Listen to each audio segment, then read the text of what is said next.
Welcome back, ladies and gentlemen, and thank you very much for remaining with us. This is Smart 24 TV, and we drive your business. My name is Anthony, and I am your host. Today we are talking investment opportunities for young people to fight unemployment, which has become indeed a lion in the house. Now, you can hit us up. You can hit us up on Twitter and Facebook, and get to leave a comment or a question that you would be having on the topic, and get to get us some feedback as well. We will be very glad if you did that. Now back to you. I'll start once again with Mr. Mulimba on this one. Yeah. We've seen the problem. The problem is there. Our young people have the knowledge. The esteem is coming, but it's not yet there. The skills we are trying to give them, but still there is still those eyes that look at the investment opportunities, the things that actually our land has to offer. We are an agricultural economy. Over 68% of our GDP is from agriculture. What are we doing right? Why aren't we seeing the opportunities, and where could they be? Okay, thank you so much. So to every one of us who is watching, I want to tell you that after COVID, the whole world changed. So one of our greatest problems that we've been dealing with as a country is the education system. And the previous education system was able to deliver us to a point and help us solve a few problems. But because as a number of you, that if you have done some bit of research about the 20th century, where people who knew how to read and write and do some basic mathematics were considered educated. Today, in the 21st century, if you do not have digital literacy or digital skills, you're not educated. If you don't know how to solve complex mathematical problems, you are not educated. If you don't know how to write convincingly and think critically or logically, you are not educated. One of the other things is because remember, there's never been a time like the times we're in. And for those of you young people who are watching, you are living in the best ever humanity, the times that humanity has. Those that lived those years ago, like 100 years ago, they were told about the 2021, the 2023. They knew they will not be here because it would be 100 years ahead.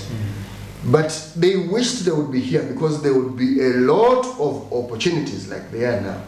So what are the opportunities now, essentially? Do you notice that the young kids, apparently, those who have access to digital platforms and all information, look more brilliant than our times? Because I mean, kids of recent, they know what Twitter is, they know what Facebook is, they know what an algorithm is. They have quite watched some sci-fis, and they have seen some science and technology at application. Versus us who did physics and mathematics in the 19th. No, I was in secondary in the 2000s. But so there are a lot of opportunities. But what is going to define the opportunities in our times is the kind of skill that you have. Now, when you look at the digital economy or the industries of our 21st century, the application of technology is enormous. I mean, I won't talk about most of the things. Zimba will talk about them, technology. But what I would like Ugandans to get right, number one, the skill that your child or yourself have is going to determine whether you remain economically relevant. And we could also say, when you have a job, then you're also socially relevant. Now, how do you remain economically relevant? How do you raise a child to be economically relevant? But I did say that this is the most important thing, economic, though it's what we are talking about now. Number one, children do not learn when they finish senior 6 or when they finish a degree. So assessment of what we can do should not be done at senior 6, after senior 6, or after a degree. No. There's a concept called lifelong learning. Phase your child when they start, there are those things they should learn before they start talking. And I won't go there because we don't have so much time. But as the moment your child is able to walk, to talk, to hold, to define things, to understand, to communicate, let the learning start from there. Let the discovering them start from there. It is going to be very hard for any human in these times who does not know themselves. Because what we do as a job recently, or what we do as an innovation, as a business, has a lot to do with the things that you like. The stories of how the companies, the big companies in our century, were started. It's about the things people like. I like sport. I like music. I like farming. I like woodwork. I like all the things that you like. That is going to start from there. So number one, make sure that the children you have, you know the things they like to relate with. Because people are not, the jobs that are required these days, people are being asked. You remember when we wrote on the CVs, hobbies. Forget that that nonsense of I love music. No, because if you love music, Yes. they'll ask you for your Spotify list. Okay? And they'll ask you to play it, your most recent Spotify list, playlist. And they'll ask you to play it. When you play it, I want to know what is the content in your music. For me, when you listen to my songs, even the poster for this show, there's a song I put to this show, to the poster. It's Gyra. Yes. The song is done by Gyra.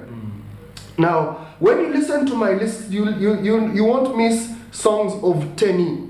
You know, everyone can make it. Yes. If you listen to my music list or playlist, you can easily get into me. Yes. You understand the kind of person you actually hiring. So once you know the kids, the children you're raising, your child. Number two is the lifelong learning starts. Okay? Then you know that these things are going to be important. The jobs today will not take on anybody who doesn't know how to interact with digital skills. The jobs of today, and look, it does not mean that me, I'm a water engineer. So when you're a water engineer, how do you onboard data? You remember what was jobs then is no longer jobs? How many of you are seeing electricity? How many of you are seeing the Umeme guys coming to collect money at home? How many of you have seen national water people coming to pick money from home? Do you see them?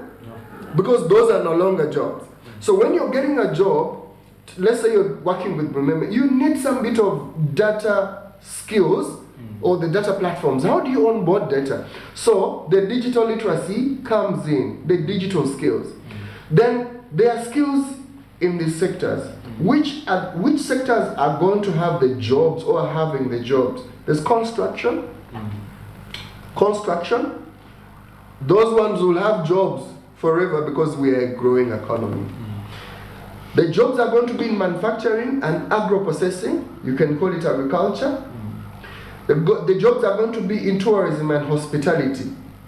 Now, you may not need to study tourism necessarily, but you can study marketing, digital marketing. And you can specifically focus on marketing for tourism, and tourism is big. There's hotel, there's game, there's a lot of stuff. So, where are the skills? And this one I'm telling it to parents if you're listening. Number one, consider understanding and knowing where there's a vocational institution for all the kids who want to do anything around engineering. I want to understand that bit of vocational institution. Yes. You know, I'm a Catholic, and when you talk about vocation, Yes. we understand it as a calling. And you know, there are people called to priesthood, there are people called to married life, I get it. people called to single life. Now, when you talk about vocational skills, Yes. are we still talking about that line of someone really has to be called? Because there are people who have actually forced people into so-called vocational or technical skills, and they have still ruined their lives. It's a mindset. Right? Yeah, thank you so much. It's a mindset. Now, Thank you so much. It's technical vocational training, Yes. technical vocational education and training. It's TVET. Now, for those of you who want to do some bit of research, I want you to do some bit of research of why China is where they are, because they were not where they are in 1962. I want you to do some bit of research and know why Japan is where they are, because they manufacture all the cars that you have in your garage now. I want you to find out why Germany is where they are. It's because of TVET. Now, why people were pushed to vocational education, especially in Uganda? Vocational education has always been a preserve of those who have failed in secondary, and these kids who can't do well, they are pushed there. That is wrong. Some have succeeded in that way, but that is totally very wrong. How is it done in the developed economies? Now, the moment, like I said, lifelong learning, these people know what their child will be before they go to the higher education. So, these guys will know that this kid is likely to want to interact with cars. Okay? So, at maybe their senior 4, they'll take them to a technical vocational institute, and they'll do something around automotive engineering. So they study that, but while they are studying that, they will attach them to a car manufacturing company. For this case, we have a car manufacturing company. And like I said, Ugandans, in the past, these things we're talking about would not happen anywhere. So Uganda has a car manufacturing company, Kira Motors. So you are attached to a car manufacturing company while you're studying. You spend 3 days at school in this vocational institution, in your class of automobile engineering, 3 days in, and then 2 days you spend them at the car manufacturing company. It's called a dual system. So, and when you complete your 2 years, you are now attached to, you can now go and do an engineering course or management or anything, an MBA, you know, at a university. And then you get out. You can now go and work or manage anything around automobile. Now, Ugandans, this is the way of studying. Even if your child wants to be a software engineer, those institutions are there. Okay? So, okay, I didn't say that going there, university should be a preserve of a few. Those that will give us managerial and research skills. And like I said, where is the ability of your child? And where is the desire of them? So any child that will do an engineering course today, things like electrical, agriculture engineering, water engineering, I highly recommend that these kids, after senior 6, take them to a vocational institution. And after that, take them to a university. You will have a human that is relevant at work and everywhere and in the field. And above all, they will not only be relevant in Uganda, in the whole world. Germany and a number of European countries are struggling with labor gaps, you know? And if young Africans can be trained in accredited institutions, that one I'll answer later, there are many. They have been equipped, especially in the past 5 years. Uganda has created around 9 centers of excellence in the country. And they are training around construction, manufacturing, oil and gas, tourism and agriculture. They are there, they've been funded. You're looking at around $127 million investment in the past 6 years of creating centers of excellence in training for these fields. So that is the model. I wish, because this is the last one, whenever I came from my high school, whenever I was coming back for holidays from school, I went to Hilton High School in Mukono. I remember whenever I reached Spear Motors, there's Nakawa Vocational Training College. I knew I wanted to do telecom engineering. In every holiday I got from Oliver, I would visit a university, especially the universities where I knew I would study. I visited Chambogo, I was not impressed. I visited Makerere University, I was not impressed. I did not see a lab where I wanted to see components. I went to UICT, it was an institute. And to study in an institute, in the vocational institute, then you were a failure. So I remember passing, every time I passed Nakawa, when we were in the bus, I would turn my head on the other side. I didn't want to look there.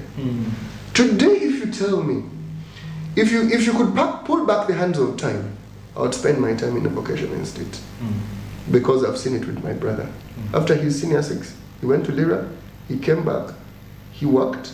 When he went to class in Chambogo, the kids he was studying with were coming from the hostel, and he would tell me, he was driving to school, and at times he would tell you, these kids, when you are in class, they are talking when the lecturer has not come. They are talking, they are on phones, and he's tired. He's from work, and he has just a few hours to study and go. So the mindset that changes when you are in a vocational institute, you change. Yeah. You get hands-on, you know. Bro, you change. Yeah. So if parents could understand and start from visit, parents, because the negative mindset is with the parent and the learners. So of the two, who can help the other? The parents don't like it, the learners don't like it. Who is going to help the other? Oh, thank you very much, Mr. Molindo. I have to bring in Madam Peace here. The inequalities we have seen currently and what Zimba women actually came to solve, it's still something also that has stood out. Women have grown in business, yes, but still many have been left out.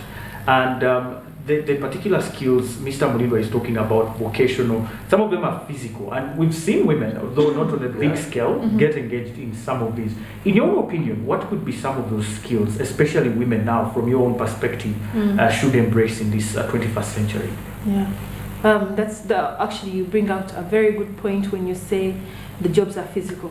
You know, but that's something that we need to get out of our heads. I have a friend who is a welder. Myself, when I was doing the degree, I was in the minority. Yeah. But when I started working, so I used to work for this company, and which was amazing because I got a chance to do my industrial training at National Water, and then from there, they gave me a job. So I was studying as I was working, you know, and that, like Patrick has mentioned, is very eye-opening because we're opening computers and then going back to class and studying about these things. So for me, it put me a step ahead. By the time my peers graduated, I was 2 years ahead of them. Because I had 2 years of work experience, because I worked, you know, the entire time we were at university. And talking about that, I think industrial training really comes late in university. I think industrial training should be like the first thing before you even start. It's not even industrial training. Yes. It's apprenticeship. Yes, exactly. Yes, it's apprenticeship. Yes.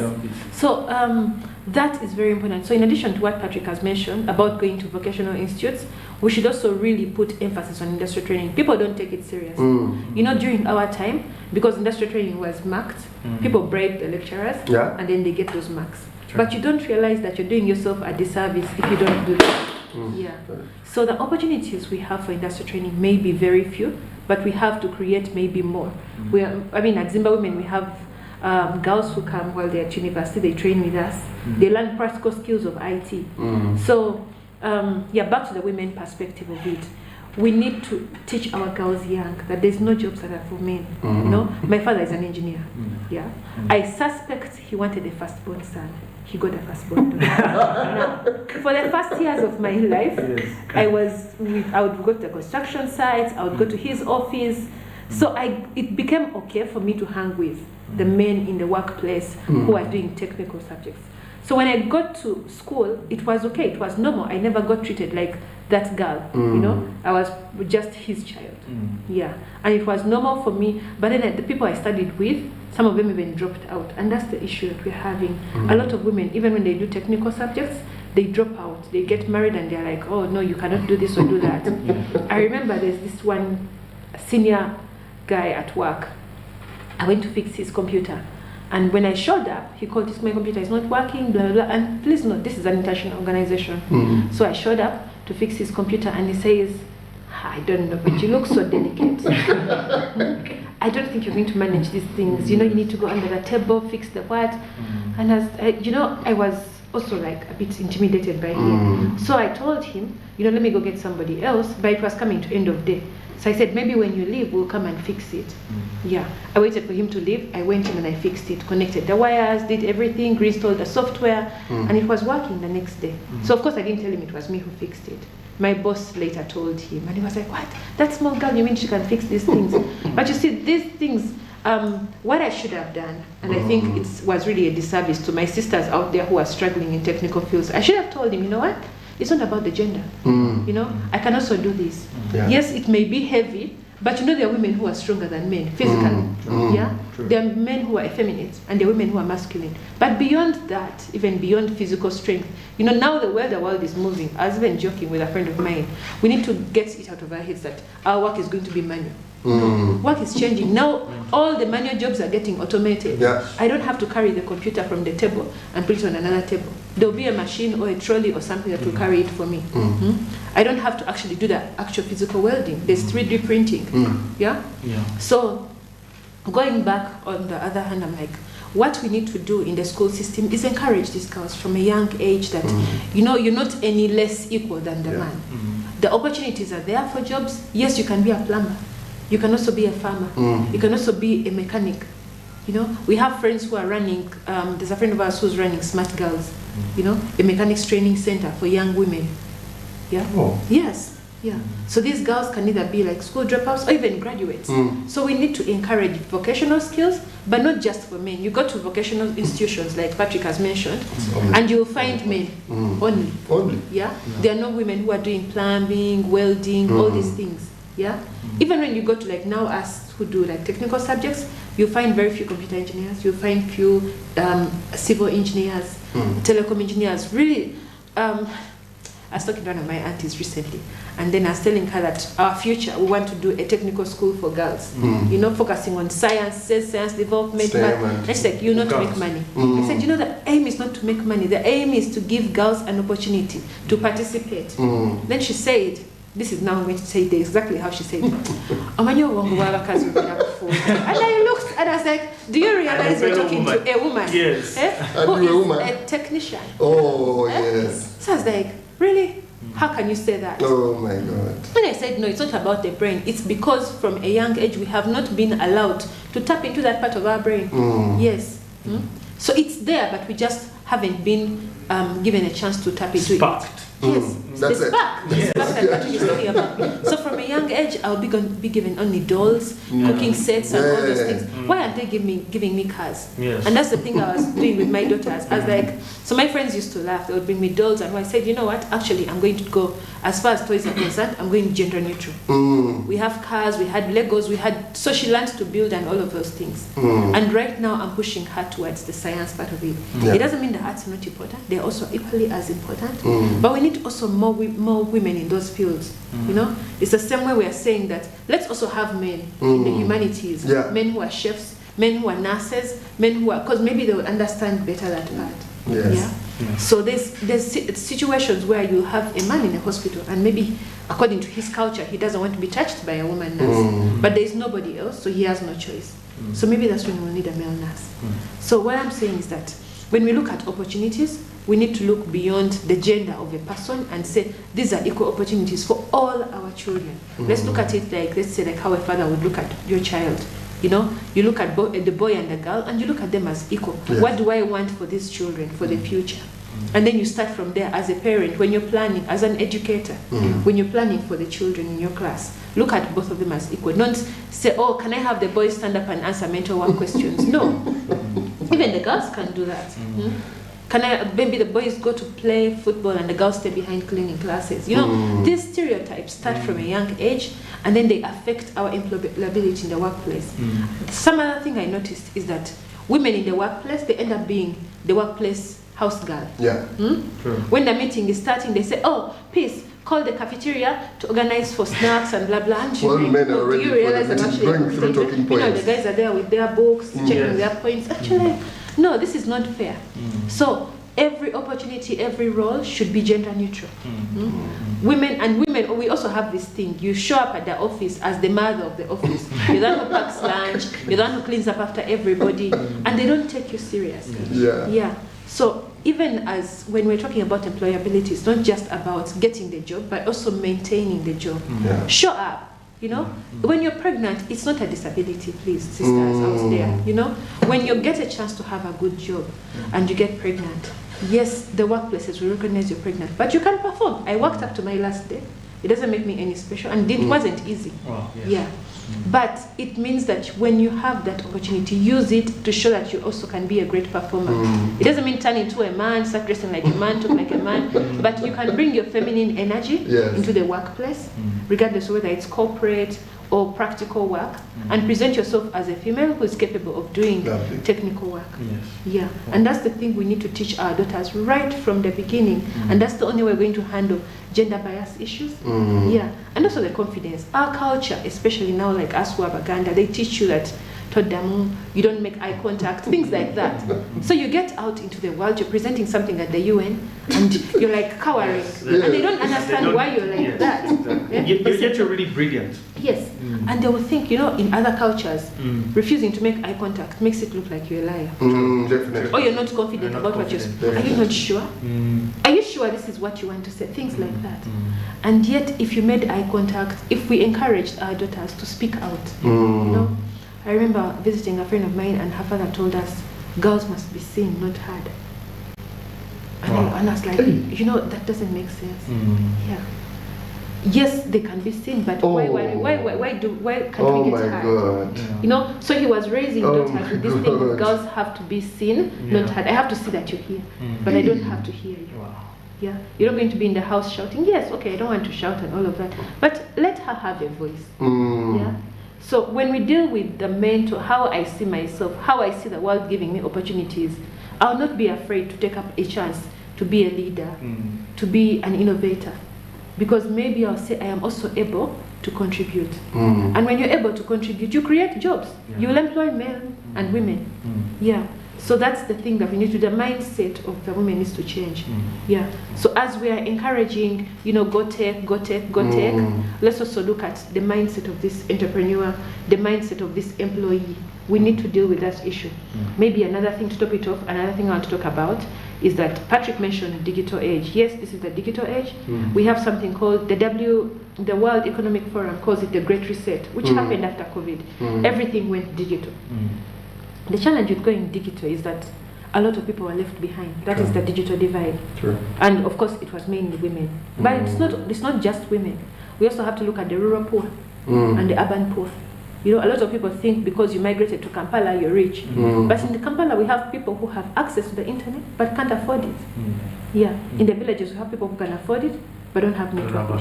Yes. So all those factors we need to think about when we're encouraging adoption of tech. And then a misconception is that really when we think that if we tell someone going to tech, we're telling them be a programmer, be an engineer like me, be something. No. But there's several applications of technology. In agriculture, we have agri-tech. Yeah. So as we're encouraging people to go into farming, I may not be able to farm, but I can provide technology solutions that will enable farmers do their work better, predict weather patterns, understand seasons. Yeah. I can be a middleman who is picking the produce from the farmer and bring it to the Kampala people. How do I do that? Maybe I will use technology to advertise. Yeah. Such things. So let's use technology, but also as we also keep in mind that this is an agricultural economy, like you had mentioned, Anthony. Agricultural economy means that we can all bring our skills to the table and contribute to it in our different ways, whether as an engineer, as a computer engineer, me, or as a water engineer, like Patrick. So we can all have our contribution to the economy, but maybe enabled by technology. Yeah. Thank you so much, Madam Peace and Mr. Muriba, for those insights. Yes. We're going to take a quick break, but you don't want to miss the last session. We want to talk about, number one, labor externalization. Today, currently, we have over 350,000 Ugandans in the Middle East alone. Many of them working as casual laborers, maids, guards, and so on. And we have many who have reported actually violence and so many other things that have happened to them. But they have gone out of desperation because of lack of opportunity.